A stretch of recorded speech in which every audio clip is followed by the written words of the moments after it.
Hey Disney friends, it's Amber with MickeyTravels. Let's talk today about a really fun activity that you can do with your family while at the Disney parks, pin trading. I'm going to go over some of the basic rules and give you some tips on some of the best locations to find your Disney pins.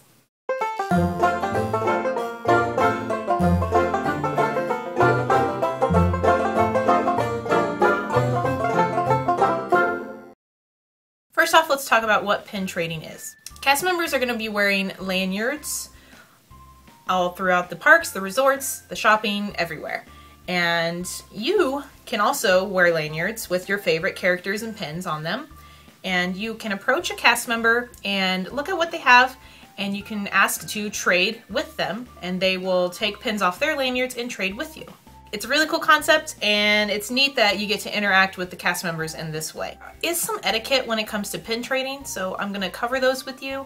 You can find these on the Disney World site, and then some of these are just my personal opinions from doing this for so many years. First thing is the type of pins that you can trade. Now, there are all sorts of pins on the racks when you shop at the Disney parks, and they have different categories, including limited edition. They have hidden Mickey pins, they have open edition pins, and then they have those pins that were manufactured before pin trading was even around. So how do you know if a pin is, if you're able to trade a pin? First thing to look for on the pin is the back of the pins. I don't know if this is gonna work. Okay, the back of the pin, if it'll focus, will have a Disney stamp on the back. It will say it has the Disney pin trading logo on it. Some of them will have the Mickey waffle pattern on the back, depending on what kind it is. And it will also probably have two prongs next to the big prong. Those are going to be the pins that are appropriate to trade with a cast member.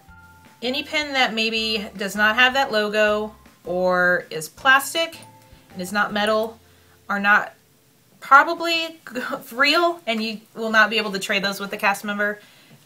They will not tell you that they cannot trade it. You will need to know ahead of time for proper etiquette to not bring in those kinds of pins. The pins also need to be in good condition. You can't trade a pin that has been discolored or has something wrong with it.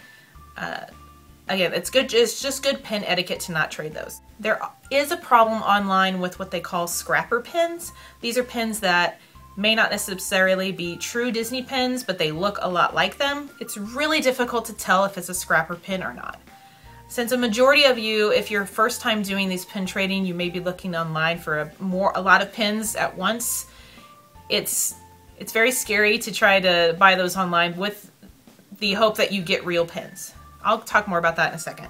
But there are some good giveaways that these are fake pins. If the edges are not smooth, if the pin just feels lighter than all your other pins, again, if the coloring does not work out, if there's something wrong with the Mickey on the hidden Mickey sign, if it's one of those pins, there's lots of little details you can tell if it's not a real pin. If you are just unsure and you don't want to risk trading it, just don't put it in on your lanyard for trading.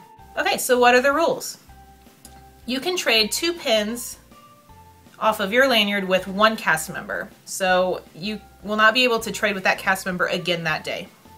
You'll just approach them, ask them to look at their pins. You cannot touch their pins on their lanyard. They will hold it out like this for you to look at, and you'll just point to the pin that you'll want to trade.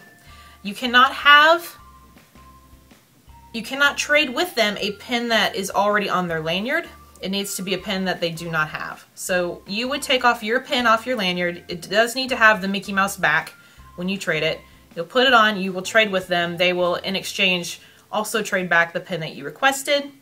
They'll put it back on, and then you can again trade for another if you would like.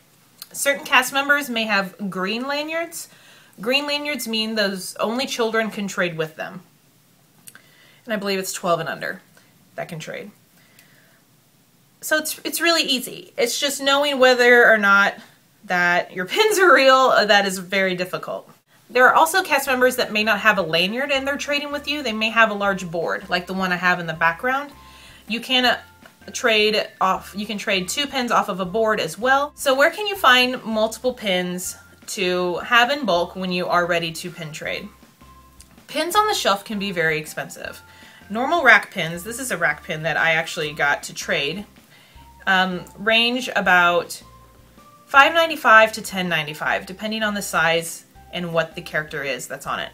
So if you decide to buy a ton of those, you're going to be spending a lot of money for something that your child is, or yourself, I forget adults do this too, for whoever's trading, to trade off a pin you just spent that much money on.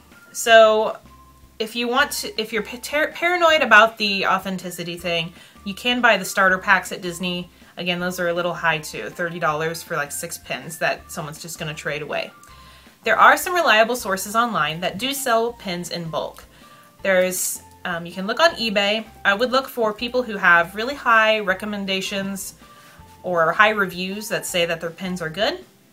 Some have sales, they sell you in bulks of 50, maybe even 100. That's a lot. If you're first time doing this, I would start out small and maybe just fill 1 lanyard per child, and then they can decide who they want to trade with. You can buy in multiples of 20 on some places. So check eBay. There's a fellow YouTuber, and she has a Facebook page that sells Disney pins for about $1 a piece, if you wanted to look into that too.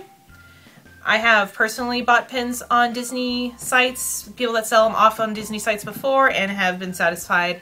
Haven't had too many out of the whole bundle that turned out to be something that I didn't think was real. A lot of them write on there that they guarantee that a lot of them are real, but of course we can't stop them not being real. They essentially, a scrapper is a Disney pin that had something wrong with it that was shipped off to China and was finished there and then brought back into circulation through eBay and whatnot. Pin trading can be overwhelming, so I would try to stick with a theme, an attraction, a character to start out with. There's just so many different Disney things that I love to collect. It was really hard to do this. And if you are going to be super busy trying to get to all your attractions and dining reservations, maybe pin trading isn't something to consider for that first trip. It's nice to do if you just need a break and you want to maybe walk around and check out what all the cast members have on their lanyards to trade with. So that's something to consider too. This past trip I focused on Figment pins to finish up my collection. There was a hidden Mickey series of Figment a few years ago, and I was missing 1 pin and found it, the completer pin with his shirt. So I was able to do that. I didn't have a ton with me. And then I found a few, characters that I had enjoyed that were on cast member lanyards that I decided to trade with. I've also traded for Haunted Mansion pins, or I focused on like classic Mickey. So if you have a few children in your family or you yourself want to get into it, pick a character or pick a theme you want to focus on so that you can just look for that. You can find what the current hidden Mickey pins are. I've posted them on my Facebook page, and you can also find them on the Disney Pins site online that's managed through Disney.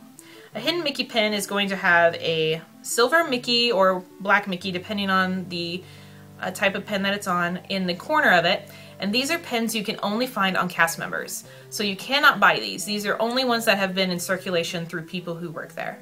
So they're really cool to find on a cast member's lanyard because you know that's the only place you can get them. So maybe you want to focus on that for your series to collect, just all the hidden Mickey pins.